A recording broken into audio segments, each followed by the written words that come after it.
زور اور زر دہشت کی بنیاد پہ شہباز شریف کی حکمرانی ہے، جنہوں نے فروری کے انتخابات میں کروڑوں انسانوں کو ڈرا کر دھمکا کر زور اور زر کی بنیاد پہ قبضہ کیا، اور جس پارٹی نے انتخاب جیتا عمران خان کی پارٹی، ان کو جیلوں کے پیچھے کے پیچھے دھکیل دیا۔ پاکستان کو اگر کوئی چلانا چاہتا ہے، اگر کسی جرنیل کو پاکستان عزیز ہے، اگر کسی شہباز شریف کو پاکستان عزیز ہے، اگر کسی عالم دین کو پاکستان عزیز ہے، تو اس کا صرف ایک ہی راستہ ہے کہ یہاں آئین کی حکمرانی ہوگی، یہاں رشوت کا خاتمہ ہوگا، یہاں وفاداریاں بیچنے والوں کو برا بھلا کہنا ہوگا، ان کو جیلوں کے پیچھے دھکیلنا ہوگا۔ لیکن یہاں گنگا الٹی بہ رہی ہے۔ جو آدمی وفاداریاں بیچتا ہے، جو آدمی دوسروں کی وفاداریاں خریدتا ہے، وہ اچھا پاکستانی ہے۔ جو آئین پڑھتا ہے، جو آئین کا مذاق اڑاتا ہے، جو آئین کے خور احترام نہیں سمجھتا، وہ اچھا پاکستانی ہے۔ ہم اس سوچ کے مخالف ہیں۔ ہم سچے ایماندار مسلمان، سچے پاکستانی، سچے جمہوری لوگ ہیں۔ قرآن کریم جھوٹے پہ لعنت بیچتا ہے، لعنت اللہ علی الکاذبین، اور پاکستان کے حکمران جھوٹ پہ بنیاد بنا کے، جھوٹ پہ حکمرانی کر کے پاکستان، اور پھر شرم ان کو نہیں آتی، کعبہ بھی جاتے ہیں، رسول مقبول صلی اللہ علیہ وسلم کے مقبرے کے سامنے بھی کھڑے ہوتے ہیں، اور نہ ان کو خدا سے شرم آتی ہے، نہ عوام سے شرم آتی ہے۔ ہمیں یہ ملک اس لیے عزیز ہے کہ اس میں ہمارے آباء و اجداد کی ہڈیاں دفن ہیں، ہمارے اس میں لاکھوں کروڑوں پشتون زندگی گزار رہے ہیں۔ ہم اس طرح کسی کو بھی آئین سے کھلواڑ نہیں کرنے دیں گے۔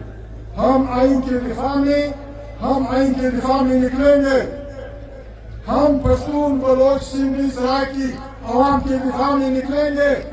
ہم اپنے ان نعمتوں کے دفاع میں جو اللہ پاک نے ہمیں دی ہیں، اور ہمارے آباء و اجداد نے ان کے دفاع میں اپنی زندگیاں قربان کی ہیں، ہم اپنے ان خزانوں کے دفاع میں نکلیں گے۔ اس کے لیے کہ جو قربانی ہمیں ہمارا وطن سے چاہے گا، ہم اس کے لیے تیار ہوں گے۔ پھر ہم سے کوئی یہ گلا نہ کرے، پھر ہم سے یہ کوئی گلا نہ کرے کہ فلانا راستہ بند تھا، یا فلانے راستے پہ فلانے کو فلانا ہوا۔ ہم اس ملک میں جمہور کی حکمرانی چاہتے ہیں، عوام کی حکمرانی چاہتے ہیں، پارلیمنٹ کو طاقت کا سرچشمہ بنانا چاہتے ہیں، یہاں ہم مظلوم کی آواز بننا چاہتے ہیں۔ ابھی دنیا کے بینکوں نے، IMF والوں نے جو اعداد جاری کیا ہے، اس میں ان کا کہنا ہے کہ پاکستان کے 47.5% لوگ غربت کی لکیر سے نیچے زندگی گزار رہے ہیں۔ 47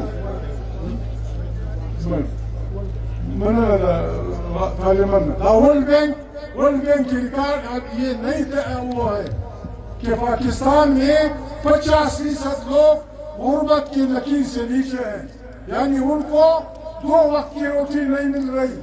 اور آپ بے ایمان لوگ، آپ بے ایمان، اس حکومت کے سپورٹ کرنے والے، آپ ایک ووٹ خریدنے کے لیے لوگوں کو 70 کروڑ روپے دیتے ہیں۔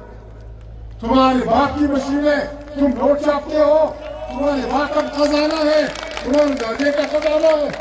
غریب لوگوں کو مت مجبور کرو، غریبوں کو مت مجبور کرو، غریبوں کو کہ وہ پھر وہ علامہ اقبال کا مشہور وہ ہے، کیا کہتے ہیں، نظم ہے یا غزل ہے، اٹھو مری دنیا کے غریبوں کو جگا دو، اٹھو مری دنیا کے غریبوں کو جگا دو، کاخ عمرا کے در و دیوار ہلا دو، جس کھیت سے بیکام کو میسر نہ ہو روزی، اس کھیت کے ہر خوش ہے گندم کو جلا دو۔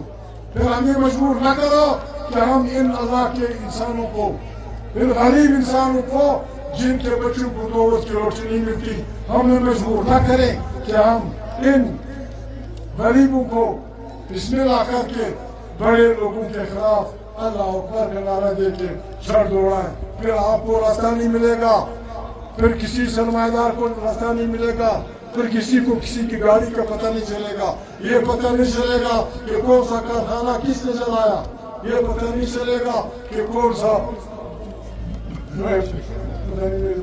غلط باتیں آ رہی, معافی چاہتا ہوں. Precisamos, Diego Manana, Tasiralas, Rodríguez López,